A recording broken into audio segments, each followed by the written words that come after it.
because, you know, the laterals really are part of our system, the private laterals for people's homes. And they're also generally the cause of most of the overflows. The infiltration. And the I&I. So they've got a committee that's working, of CASA members that is working to try to come up with some way to deal with it. Then, since everybody's systems are aging so much, right.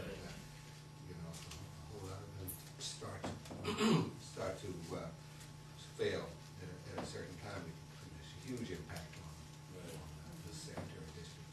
So the process that they articulated was basically they're going to look at the kind of the size of the issue, right, and then they're looking at doing some education work, and then ultimately they're weighing whether or not they're going to have the support to get this issue addressed, you know, on the state level, with the legislature, and possibly some resources being made available to, you know, impact the problem, especially in our community when we have a lot of elderly folks that have these battle issues, and that's why the GM is taking the leadership to try to, you know, put together a fund to assist the lower income elderly folks that have bad laterals. Yeah. Well, I might mention, you know, it's really a serious problem, and but it costs so much.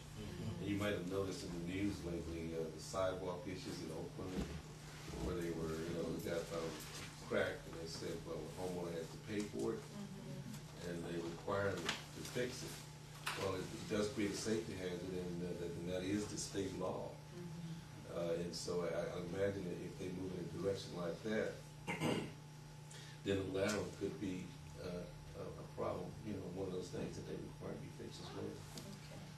If your sidewalk in front of your house is damaged and somebody comes along, you could be liable for that. And so that's something that's out there. I don't know if that's what they're considering about laterals, but that's out there. That's the homeowner's responsibility. Well, that's what I they're should trying. hear that. They're trying. Yeah. They're trying now. Yeah. See how that goes. Well, you might have noticed, if you want to get an idea of which way the wind is blowing on this thing, you noticed that they had a thing with the trash cans as well. Yeah, I saw that. I heard Yeah. that. And But so, that makes sense. right. Well, they're making people more and more responsible whenever it happens in front of your property. And, See, Yeah. garbage can. Yeah, people got fined actually. They got $100 right. for leaving their trash bins out after trash has been picked up, and you know, Yeah. say requesting people to pull them in, etc. So apparently sometimes people leave them out all week. I've seen them when you die. Mm-hmm. Well, I think that's a good alternative, because if you don't get fined, you will live it forever. That's where you'll store it. Come out of the house. I have a question here. I don't see what POTW stands for in the report. Publicly owned treatment works. Oh. Treatment. Yeah. It's an old acronym. Really? Okay. It calls it treatment works. You go through the plan, it calls it treatment. Right. Well, you might have mentioned, remember when Phil was here and he was talking about the security concerns of the treatment plant? Yeah. This is pretty much what this is about. Oh, okay. Okay. You know, one of those. So there was a lot of interesting issues that, you know, redefining the Clean Water Act to include some things that it could impact treatment. Right. Yeah, yeah. So Particularly indirectly it drugs, will affect the district then. At some point, some of this information will be relevant for You know, actually, I looked at the history of similar bills, Yeah. and there's really been no movement out of committee historically for these bills to try to change the Clean Water Act and give it more teeth as it had before. A couple of Supreme Court cases kind of took away some of the power and the coverage. So some of the federal legislation didn't seem like it's going to ever get passed. Yeah. Yeah, it's all this snail space.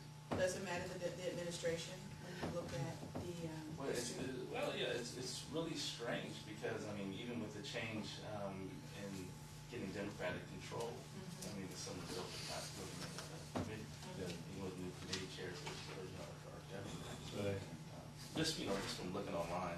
I used to do this in my own life. I used to actually look at legislation, how it impacted the Army, for the Army environmental policies years ago.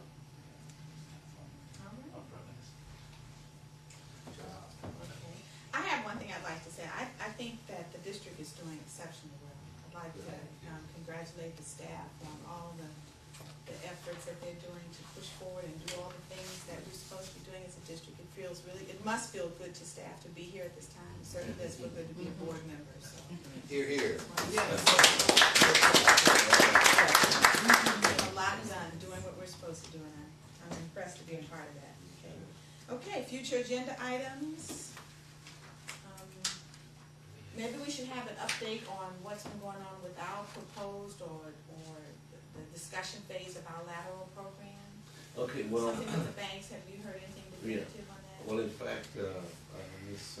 Pugh was at our meeting this week on the project, and she's been trying to see how she could facilitate administering the lateral fund. Okay, so whatever info you might have, we can. Sure. I'll give her. And I know that she's president. President now. Is that right? I thought she was the vice president, but here it says president. I thought she was the vice president. If she got promotion. That'd be nice if she got promoted. That would be nice for her.